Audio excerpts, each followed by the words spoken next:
Yes, mambo vipi? Kumekuwa na maneno mengi, nani MVP wa ligi ya NBC kati ya Pacome Zouzoua na bwana mdogo Jean Charles Ahoua. Yaani kumekuwa na malumbano, wengi wakisema Pacome, wengine wakisema Jean Charles Ahoua. Lakini mimi nataka niseme kitu kimoja. Ili uwe MVP wa msimu, namba zako. Namba don't lie. Siku zote namba zidanganye. Duniani kote ili uwe MVP ni namba. Magoli uliofunga, asisti, mchango wako kwenye timu, dakika ulizocheza. Nadhani tuelewane hapa.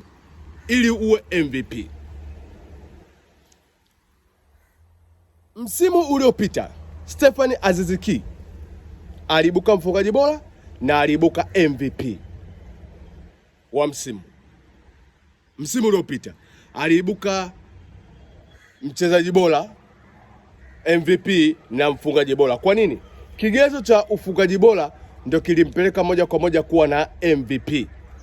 Kwa nini msimu huu usiwe hivyo? Kwa nini Jean Charles Ahoua msimu huu isiwe hivyo? Kwa upande wangu mimi, kama tutataka kutizame namba na tutataka kutizama kigezo cha msimu uliopita wa ligi alipopatikana MVP, basi na msimu huu ifanyike hivyo. Jean Charles Ahoua amekuwa na magoli mengi. Kama kigezo hiko kilimbeba Stephane Aziz Ki kuwa MVP wa msimu, kwa nini msimu huu asichukue? Kwa upande wangu mimi, vita ya Stephane Aziz Ki na Jean Charles vita ya Jean Charles Ahoua na huyu Pacome Zouzoua, mimi naona haina mantiki. Ahoua inabidi apewe. Inabidi apewe.